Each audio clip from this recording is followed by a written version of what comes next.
So my name is Burt Beckwith, and this is going to be a talk on Gorm. And this is actually a very old talk.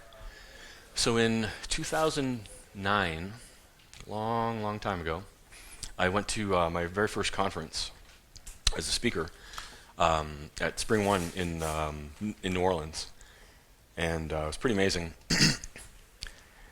I'll tell you a super quick little story. So it was my first conference. I had spoken at a local user group, but I had never been at a conference before. And I saw a tweet from Guillaume Laforge saying that we have a couple slots available for the community. You know, so all the SpringSource employees and all the Grails and Groovy guys had submitted their talks, and they had a few slots available. So he said, you know, here's a form you can fill out to submit some talks.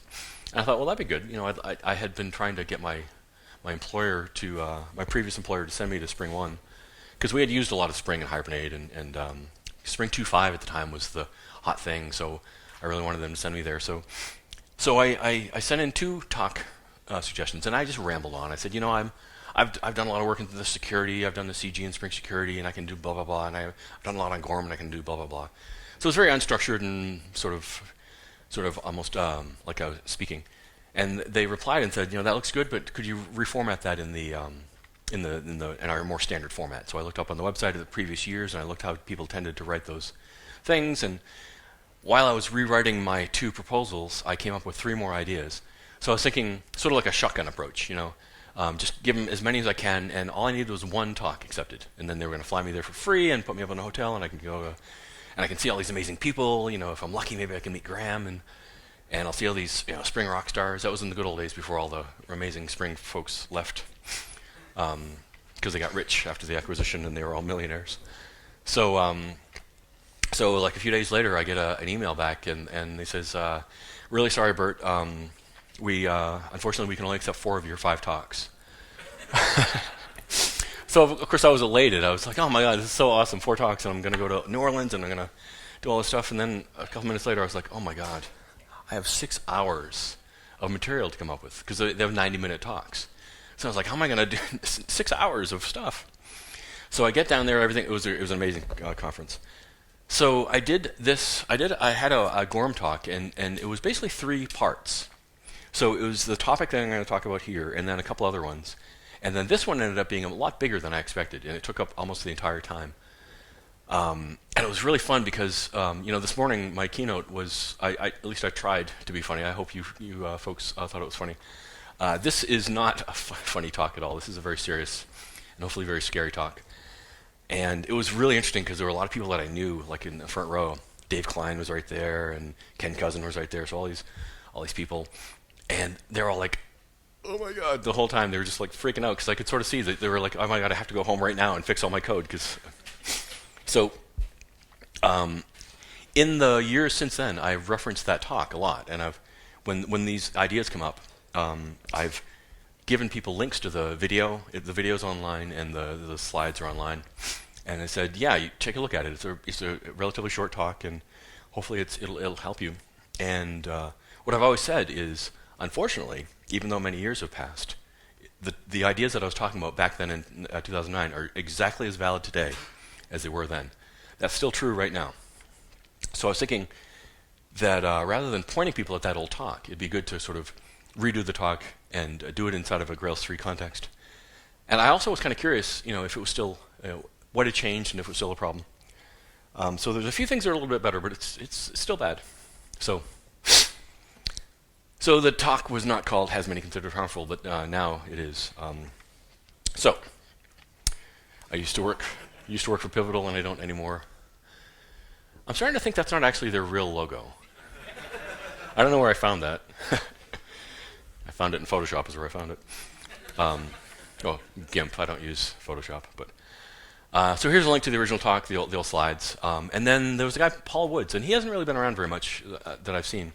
But he was kind of active on the mailing list years ago. And he did a blog post a year and a half later or so after I had done that talk, because he had applied those techniques on his application. And so it was really nice, because it's always nice to have a second perspective and validation that he saw the same things that I saw. So that's kind of dated, but I think there's still some really good information there. So I recommend that you check that out. And I also did this talk in India at GreatConf in January. The talk isn't online yet, and I'm pretty much going to do the same talk now. So there's nothing to link to, but it's basically going to be the same talk. And I'm going to be uploading. There's a link in the slides for the GitHub repo where I'm going to be uploading some sample code. So I don't think I'll have enough time to do the demos, but I think the demos aren't necessary because hopefully you'll understand what I'm. I don't need to show you what's happening. You'll understand. And I want to make a point really, really clear. If please interrupt if you have any questions. We'll have hopefully time at the end for questions. But if anything doesn't make sense, I quite often speak too quickly. Native English speakers often have a hard time understanding what I'm saying. Spanish speakers even more so. So if you don't understand something I'm saying, if you have a question, please be rude and interrupt. So what is the problem we're talking about here? So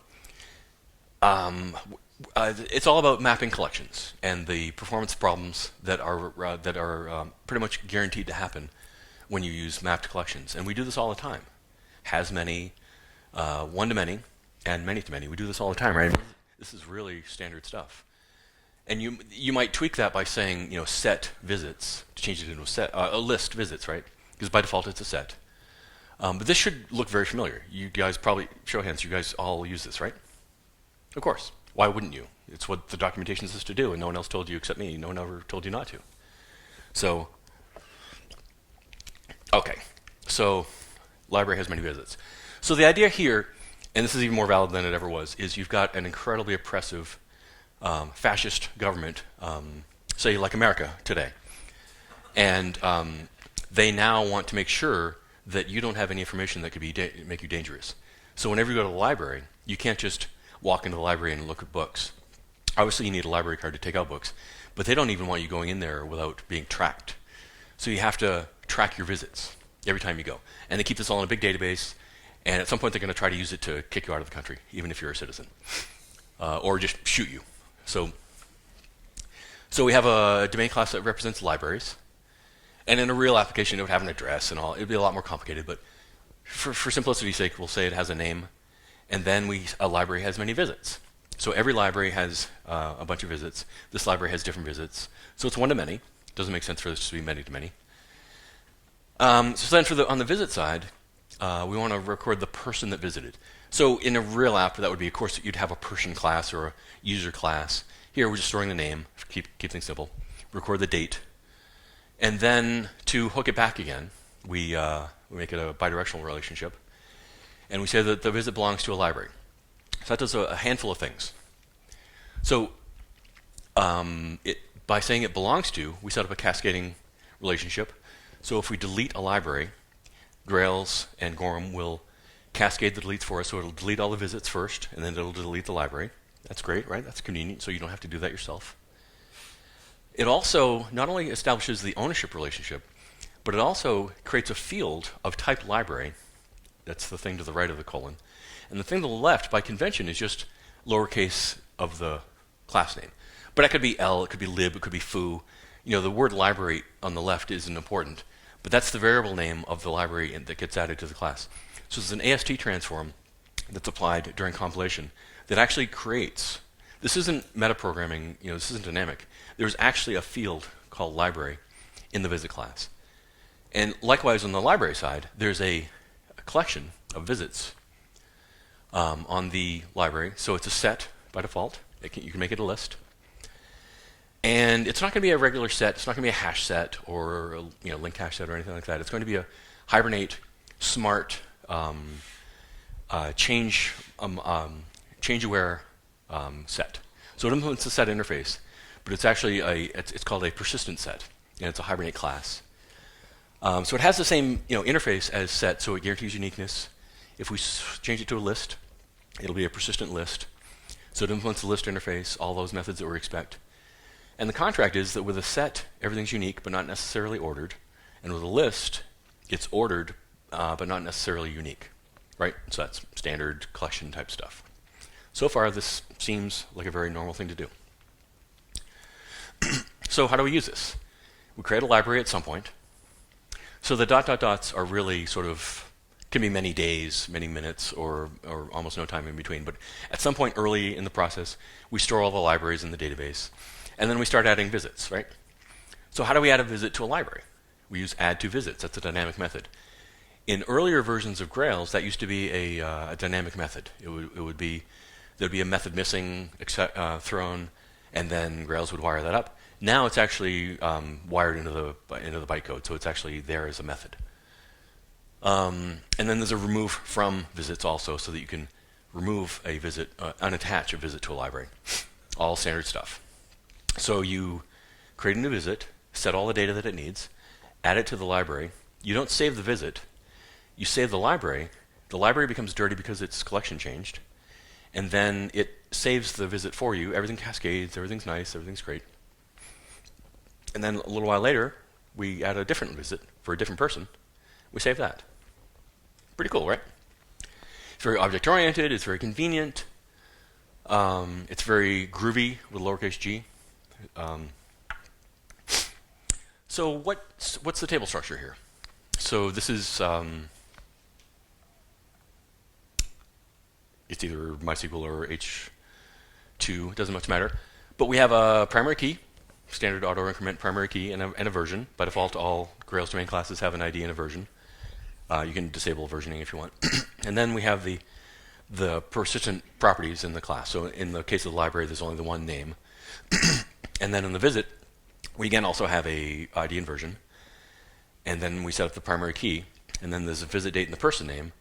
But to reference the library, remember we have it's bidirectional, so we have a link back to the library from the visit. And that's not required. It just makes sense to have it be able to go both ways. And that's done with a foreign key. So the name of the column is going to be the variable name underscore ID. Standard stuff, right? And the important thing here is that library ID. That's a foreign key, standard database stuff. So relational databases don't have the concept of collections. That doesn't make sense, right? This is just a concept that we use in our heads to sort of, well, you know, in Hibernate, they talk about the impedance mismatch, right? You're trying to store objects and object relationships in a relational database. That is an unnatural thing to do, and the way that we end up doing that can sometimes be kind of strange. So what we do is we infer that many visits have the same library ID, the same reference back to the same library. So we say that the library has many visits.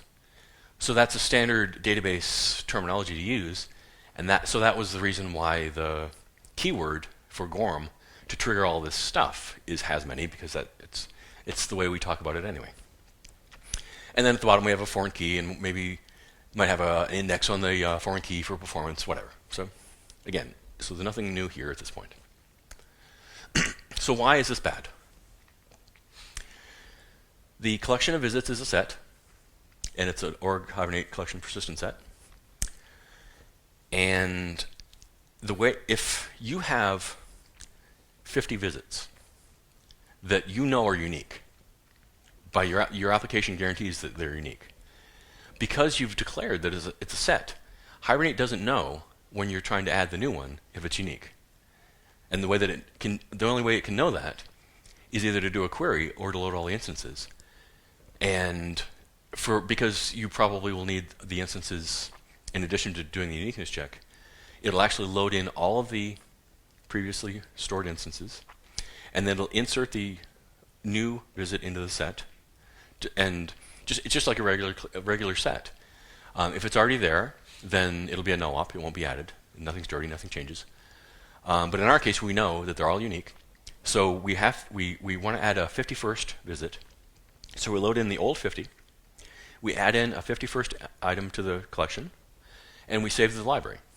That cascades again. And now that collection has been initialized, and it has dirty checking enabled. So it's going to know what changed. One thing changed. There's a new thing in it. So the other 50 you don't need to do anything with those 50 instances. They're all good. But now we detect that there's a new one, and we save it. Well, if you were doing this without Hibernate, if you had the unfortunate situation of having to write all your SQL by hand, that's not how you do it. You just insert a record into the visits table, right? Why are we loading visits when all we want to do is add one new one? But that's how Gorm works, and that's how Hibernate works. So we load 50 instances and we throw them away. Doesn't sound so bad. It's only 50 instances. They only have one, maybe 2 or 3 or 4 properties. That's not a big deal. What about in a year from now, when we've got 10 million visits at that library, and we want to add in the 10 million first visit? It's literally going to load 10 million visits from the database, populate that collection, add in one extra one, detect that it's dirty by 1, and then do the change that's needed to make that change persistent in the database. It's going to insert a row into the visits table. We just loaded 10 effing million visits for no reason. Show of hands. Who thinks that's great? That's awesome. It's not. And I'm not exaggerating. This is exactly how it works. So the good news is that most of us are optimists, and many of us would like to be rich. And a lot of times when we go to a new company or we start a new project or something, we are fully confident that this is going to be the next Facebook, the next Snapchat, the next Twitter, or even better, the next Twitter killer. We're all going to have, it's going to be massively scaled, and we're going to have all these performance things and all these cool challenges to solve, and we're going to be on the news, and we're going to be rich and famous, and we're going to, life is going to be good. So we expect that everything's going to be huge. The good thing is, it rarely happens, and in reality, our collections don't tend to be all that big. But how do you know? And the problem with that mindset is, even if you plan on it being a fairly small application, let's say, for example, that it's not an application on the internet. It's an internal company tool that you wrote for other, maybe business users or maybe even other developers, or something like that. So the traffic's not going to be very heavy, and it's not going to be that heavily used. So you're not really paranoid about performance. It's good enough. Performance is pretty good. But then you never know if a year from now someone's going to see this thing and say, hey, you know what? If we just added this feature and this feature and this feature, we could put it on the internet and make tons of money. And now this application that you never worried about performance in is going to be, now instead of you being famous for being awesome, you're going to be famous for being the guy that wrote a really crappy application. So you just never know if the performance problems are going to be significant or not. So jumping ahead a little bit, it turns out that the fix for these problems that I'm going to be talking about, the fixes are fairly straightforward. They're fairly easy. It's a little bit more work. It's not quite as golden path as you would expect them to be from the documentation. But it's not that much more work to do it right and to future-proof the application's performance so that it's going to be right today and 10 years from now. So but what if it was a list? So I talked about uniqueness in a set. So we have to load all 50 instances. We have to load all 10,000 instances to guarantee that new instance is unique. But if we say it's a list, then Gorm is going to add in an index column, and it's going to remember the order within the list in memory, and then it's going to store, when it stores that list to the database, it's going to retain that order. So if you've mapped it as a list, and you add in a 51st visit, you still have to load all 50 instances, because Hibernate doesn't know that the instance is going at the end. It might be in the middle, it might be at the beginning. It doesn't know that it's going to have to shuffle things around and insert it in the middle. So it's going to load all the instances, and then it's going to insert it wherever you told it to insert it, which maybe at the end, might be in the middle, who cares? And then it's going to do the dirty checking, see that there's a new element, and it's going to say. So it's really the same problem, whether it's a list or a set. The contract is different, set versus list, but the Hibernate performance aspects, the Gorm performance aspects are exactly the same. So when I last gave this talk, I had read about bags. Hibernate has this concept of bags. And we don't talk about this much in Grails. But if you read the, what's the big green book, the Hibernate book, Hibernate Persistence with Java, right? The Bible of Hibernate. And if you read that book, they talk about bags. Because there are definitely good use cases for bags. Now, a bag is just a generic collection. It's not a set, it's not a list, it's just a collection of stuff. So there's no guarantees of anything. I was hoping at the time, when I gave this talk, that the solution would be to figure out how to work with bags inside of Grails, because Gorm doesn't have any support for bags. But we can make it work, right? So I was hoping that it wouldn't necessarily totally fix the problem, but it would make it a lot better. It turns out that you can map it by just saying collection visits. So this isn't in the documentation because it's rarely done. But it turns out, and you can read this blog post for all the gory details with SQL examples and problems, that it's actually always at least as bad, and in some cases worse, than using a list or a set. Because actually there are a couple optimizations that a set and a list give you that without those, when it's only a bag, it gets even worse. So I was so depressed when I figured that out. I was like, oh man. And so then I was back to the fixes that I'm going to be talking about here. So, but you may say, but it's lazily loaded, right? And that's, I think, the crutch that we use. So we say, so step back a bit from adding instances, right? So you load in a library. You say library.get5 or library find by whatever, and you get an instance back. And remember, let's look back at the definition of the library class. So all it's got is a single property, name, right? When you load in a persistent library instance from the database, it's going to populate the name, but it's going to have an uninitialized visits collection. It's going to be it's not going to be null. The only time that collection is ever null is when you create a new instance in memory. But when you load it from the database, there's really no concept of a null collection in Hibernate. A collection is either empty, which has no elements, or it has elements. And there are certainly plenty of times, logically, business rules wise, when null is the same thing as empty. But it's not always the same. Null and empty are quite often different. And in the case of these collections, it's very different because for persistent instances, you will never have a null collection. It'll always either be empty or not empty. So when this collection comes, when this instance is loaded in memory, it'll have a non-null collection, but it'll be uninitialized. So it's sort of halfway between null and empty. So sorry, I have a cold, and I'm going to blow out the speakers when I do this.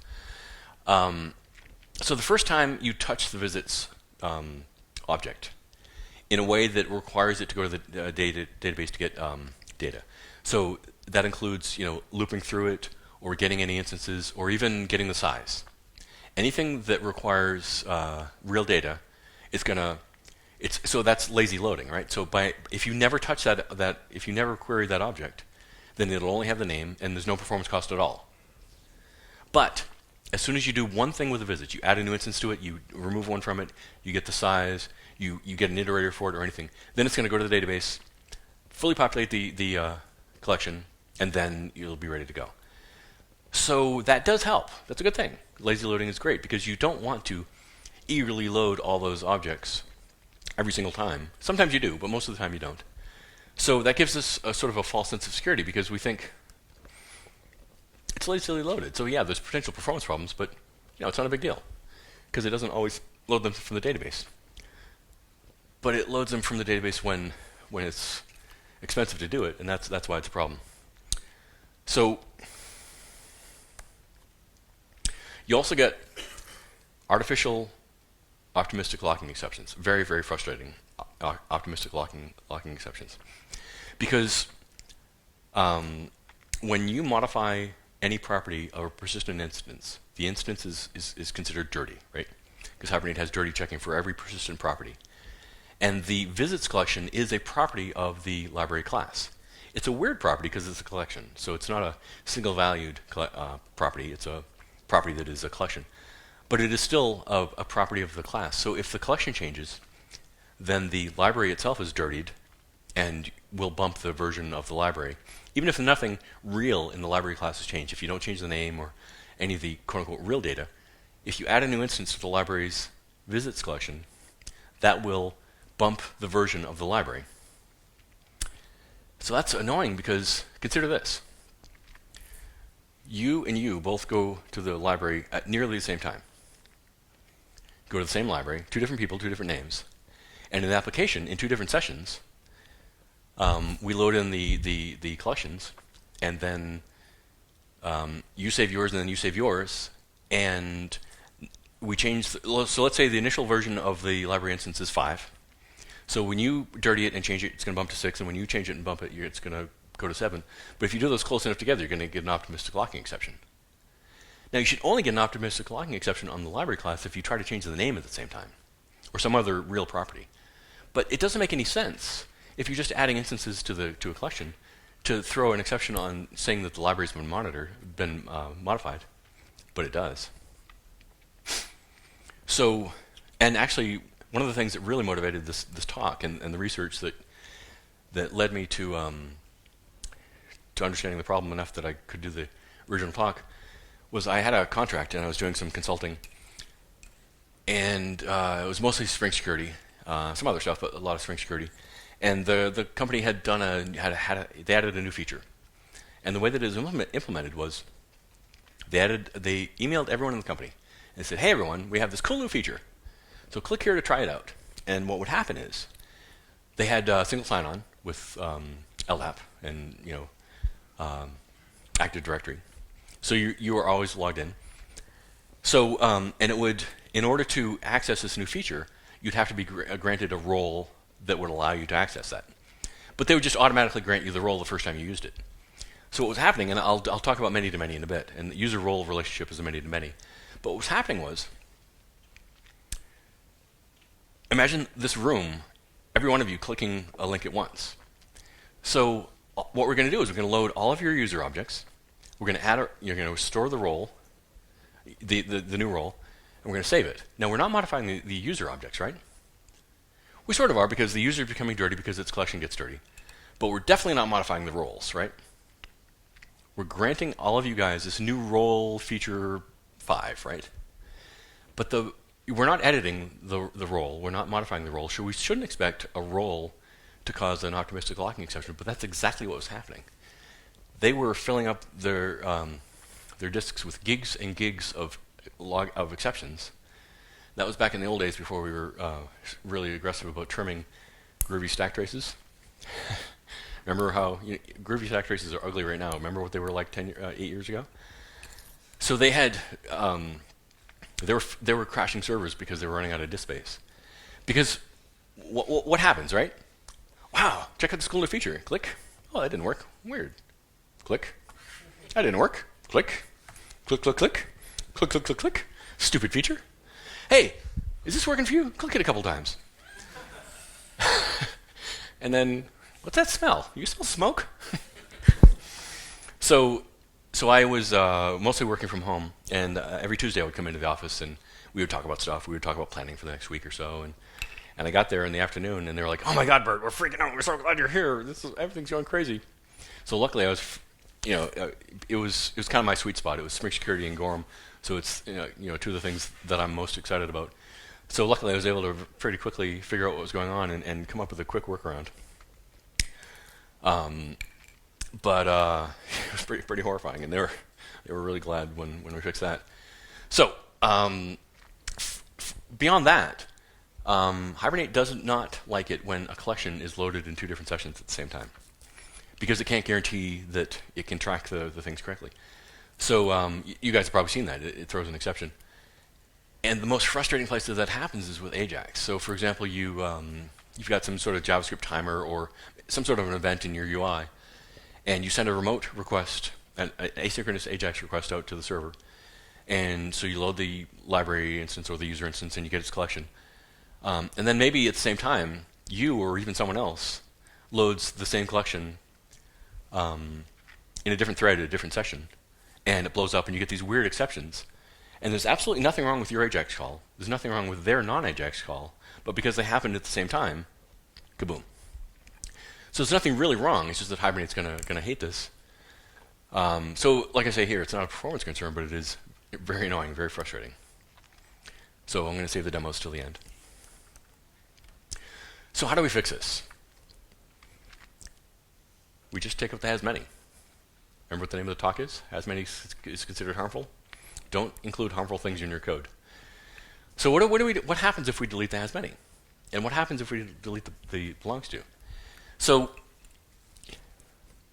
if this wasn't Hibernate, if this was a regular Java-based, Groovy-based database front-end application, like I said earlier, we're not going to have this collection of things and we add to, remove from. If we want to store a new visit, we just store the visit. We set the person name, we set the visit date, or we leave it alone because it's right now. We set the reference to the library for the visit, and we save the visit. Full stop. We're done. There's no magic, there's no collections, there's no bullshit. There's just store the visit and do the next thing. Move on to the next problem, right? Does that make sense? Just store the visit. Why are we doing all this stuff when all we want to do is store one visit? Now, there's a lot that you lose here. I'm not going to lie to you. I'm not going to try to say that this is, 6 of one, half a dozen the other. This is not the same thing. We've lost the belongs to relationship, so we've lost cascading. Now, if I try to delete a library, I'll get a foreign key exception.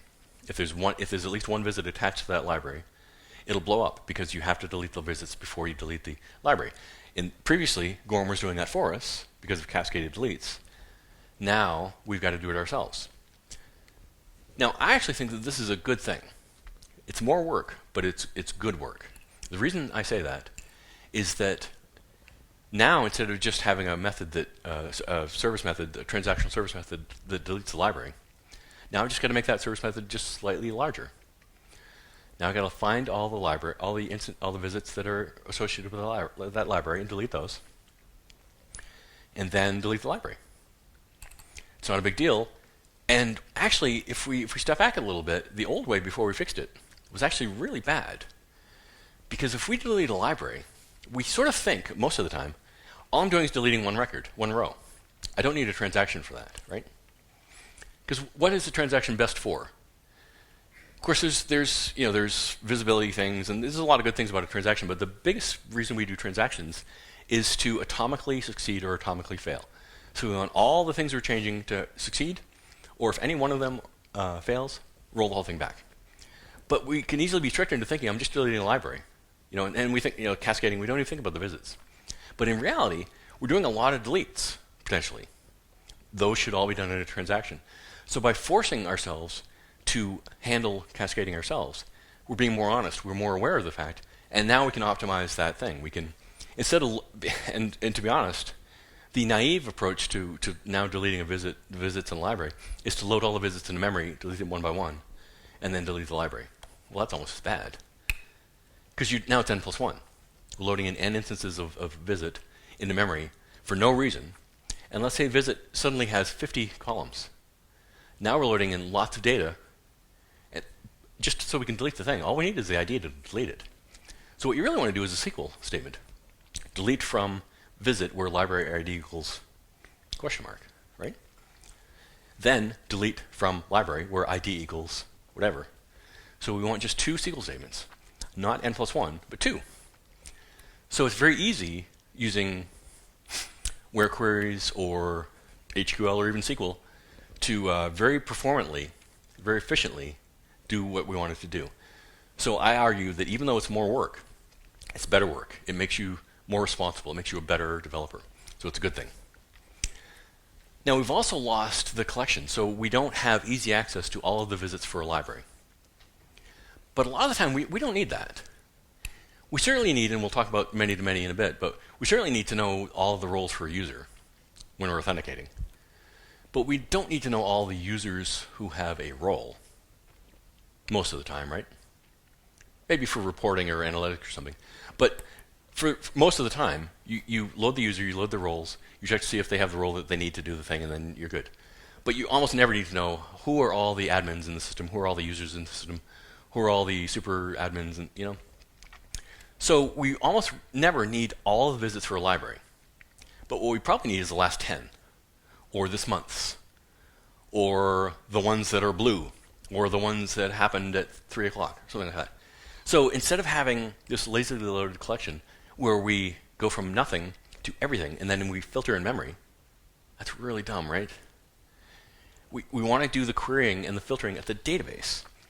Let the database do what it's good at, and then instead of bringing back all those records and then only using 10 of them, just bring back the 10 that you wanted, right? So now I'm forced to, or I would say I get to, instead of having this easy but bad lazily loaded visits collection, now I get to write queries. that say, give me the last 10, give me the last n, give me the last whatever. So now I'm going to be smarter about querying too. So it's more work, but it's better work. It's more important work. Everybody agree? Does it sort of make sense? So how do we use, what's the syntax for doing this stuff now? So that first line is the same, right? We need to store all the libraries. That's still happening. But now to save a visit, we just say new visit, set all the values, set the library, and save it. Of course, you want to check for errors and all that stuff. I mean, this isn't the actual code you'd have in your transactional service, but it wouldn't be much bigger than that. So, like I said, you lose cascading, so you got to do that yourself. And you can do some groovy, you can do syntactic sugar, you can maybe even use metaclass stuff. I mean, you can certainly simplify the additional queries and stuff and make that more automatic. So that it isn't quite as ugly and boilerplatey as it might be. Right. And there's some examples of some queries where you can find all the visits for a library, but you can find all the visits for the library with this name, sort it, give me the last two, that sort of stuff. You can do as many queries as you like. So is the DDL different? Do I have to run a database migration after making this change to change the data structure, the table structure, so that everything works for the new stuff? And if I did, that's going to break all the reports that we wrote in SQL, and the DBA is going to be mad at us because the DBA certainly isn't going to use Hibernate, so a lot of their stuff is going to break. But it turns out it doesn't change at all, because remember that having a foreign key to the other table that's just how you do this sort of thing. What we've changed is the human logic sort of stuff on the application side. We've inferred from the fact that there are many visits with the same library ID that there is a collection of visits out there that are attached to that library. But that's just in our minds. That's not how it is in the database. The database doesn't have collections or objects. It has rows and relationships and foreign keys. So nothing changes in the database. And that's important. So we get something very similar with many-to-many. So I'm biased because I do the string security stuff, but I think user role is a good example of a many-to-many. Because you'll have many users that'll share one role, and then a role will be, and then a role will have many users, right? So it's a bidirectional many-to-many relationship, standard stuff. So the syntax for doing that in Grails is sort of the same thing as the one-to-many. So you say whatever properties you want, and then it has many roles. And then on the other side, whatever properties on the role you want, and then another collection. And Gorm requires that you pick an owning side. So one side is sort of the one that drives the relationship. So in this case, it's typically going to be the user. So we have a belongs to, and it doesn't really so much do cascading as it does just sets up the direction of stuff. But the core thing here is we have two collections instead of just one. And then, so we store a bunch of roles, typically just a handful, maybe a few dozen at most. And then we create users. We set all the properties. We do the same thing, add to roles, right? Create a new user, set all of its properties, grant it a different role or the same role. Now the user's dirty. Well, it's new, so it's dirty because it's got property set, and then it's also going to be dirty with its collection. So by saving the user, it's going to insert the user record, and then there's a third table, the join table, which is just two foreign keys, and a record is going to be inserted into that for us. And that's one of the nice things about many-to-many and Grails is that we don't really ever have to think about that third table. There's no domain class for it. You just have users and roles, and Grails and Gorm just magically deal with those three tables for us. So that's, again, that should seem pretty normal and pretty similar to the sort of stuff you have in your application. So same sort of stuff. It's very object-oriented. It's very similar to one-to-many. You got add to roles, remove from roles, add to users, remove from users. You've got cascading, all that stuff. The DDL is interesting. So we've got a role table with ID and version and name. but no foreign key. User table with an ID and version and its properties, but no foreign key. And both foreign keys are in the user roles table. Those point back. So the way that we grant a role to a user is we insert a record into their user role table that has a pointer to the user's ID and a pointer to the role ID. And now we say that the user has many roles, or the role has many users. And then to revoke that grant, all we had to do is delete that record from the user role table. Pretty simple, pretty awesome. So that table becomes the important bit here. So same sort of thing, right? So we get two collections. They're set by default. And so if you add a role to the user's roles collection, it's going to be a set. Same thing. We've got to load all the previous roles, add in a new one, detect that it's dirty, save that one role, or user role record. Now that is almost never going to be problematic because most applications are never going to have a huge number of roles, right? You may have a very fine-grained permission sort of type of model, but you're probably never going to have more than 50 roles, right? And no user is ever going to have more than maybe 5 or 10 in general. So that collection is going to be pretty small. But the problem here is that Grails tries to be friendly, tries to be helpful. And when you make a change in memory, it's going to try to make all the other corresponding changes that will need to be made to make sure that that the in-memory state is the same as it will be in the future if you were to load all that stuff back again. So if I add, let's say I grant you role user, right? So you had role A and role B, and now you're going to have a third role user. So I say user add to roles, role.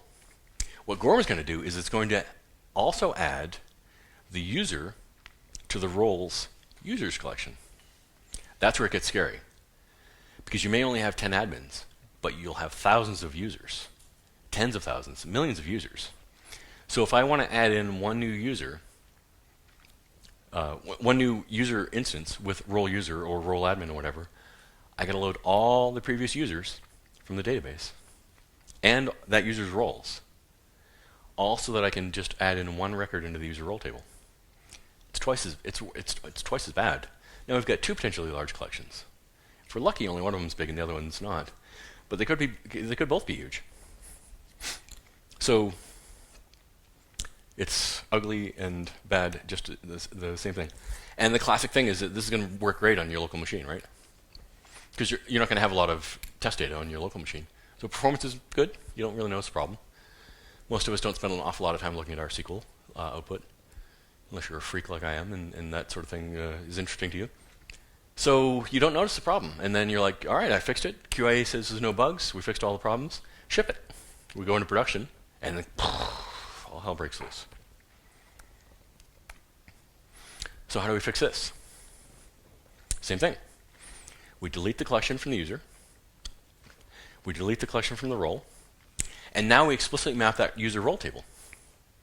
We can if we want to. We just don't have to. But if we just insert users and insert roles, and then to grant a role to a user, we insert a row into the user role table. The best way to do that is to have a domain class for that table and to create a new instance of it and to save it. Why would you load it, do all that work to throw it away just so you can make that one tiny little change? So it's the same fix as before, slightly different, but it's the same idea, which is don't load in a bunch of crap you don't need just so that you can make that one tiny little change. If you want to make the change, make the change. So we name the table, we name the domain class whatever we like, and then if we need to, we can use the mapping block to make sure that the table name, because Hibernate is now going to try to create that table if it's missing. So you want to make sure that the foreign keys are the same names and the table has the same name. So there's usually going to be a little bit of work that needs to be done in order to make sure that there's no DDL changes. So if you've used the Spring Security plugin, then you're familiar with the auto-generated code that's there. So because there's no direct support in Grails for explicitly mapping the join table, you don't have to use these methods, but these are convenience methods that make life a lot easier for you. And if we do want to get all the users' roles, or all the roles users, we can add in those collections. But we can also do really smart stuff. Like instead of querying to see if a user has a role by loading in all the roles and checking each one of them to see if the one we want is there, we can do a very simple query. That's a very lightweight query. That's just select count star from user role where role ID equals whatever. And that's going to return a number, 0 or non-zero. And because we declare the return type of the method as Boolean, Groovy will convert that to use Groovy truth. So 0 is false and anything other than 0 is true. So you either have the role or you don't.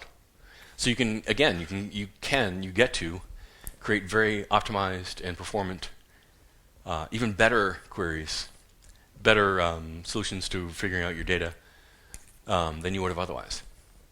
And you definitely want to add query caching, and that's left as an exercise for the reader. So usage is quite different.